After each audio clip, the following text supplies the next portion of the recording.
под забором, чертя крестили меня вором. Мать родная назвала рано, Джана, а теперь я шарю по карманам. Мать родная назвала рано, а теперь я шарю по карманам.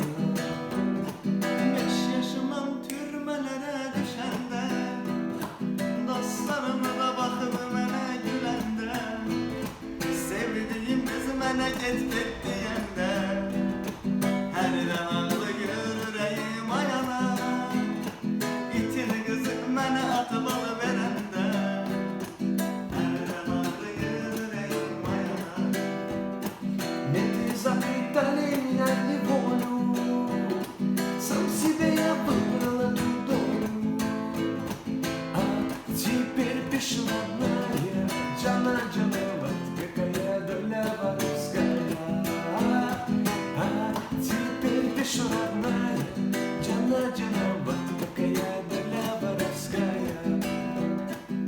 Bakılıyam siz mənə əl vurmayın, aleyhiyəm qayıfımı sındırmayın.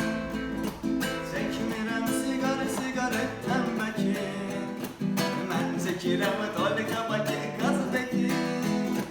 İstəmirəm ayıda baxam dünyaya, istəyirəm uçam gedəm mən aya. Doya, doya, doya, doya, doya, bax belədir bizim doya, doya. Смола, лестанары и решетка, карта, она шальчик или водка. Вот такая в жизни моя доля, а ночами снится только воля. Вот такая в жизни моя доля, а ночами снится только воля.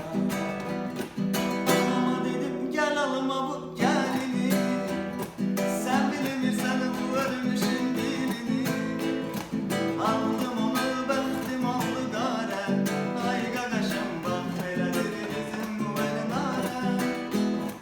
Aldım onu bəxtim oldu qara, ay qaqaşım bax belədir bizim bu elin ara.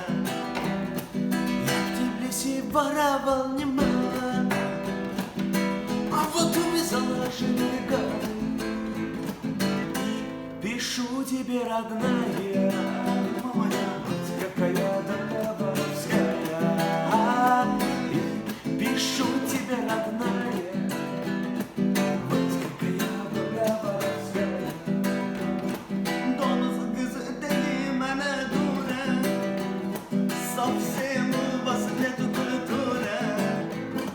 Bilirsən ki sevir onu yürə, ay qaqaşımı sevir səni bir daha elin ara. Bilirsən ki sevir onu yürə, ay qaqaşım sevir səni bir daha elin ara.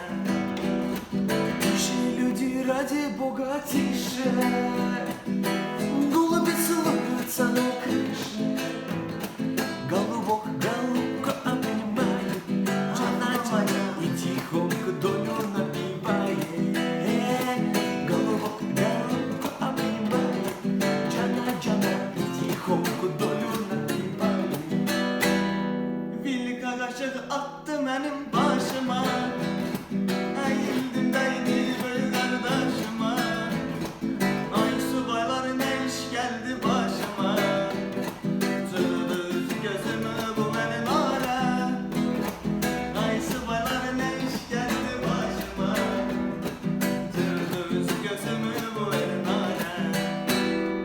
Hindistanı can gezdirdim mən onu, aldım ona İtalyan istidanı, giydi donu sisledi patronunu. Bak belədir bizim bu elin ara, vay vay vay giydi donu sisledi patronunu. Bak belədir bizim bu elin ara. Вот какая доля воровская, вся жизнь тюрьмы и решетки. А теперь пишу, родная, Джана, вот какая доля воровская. Теперь пишу, kavuşur etmeye, cana cana batık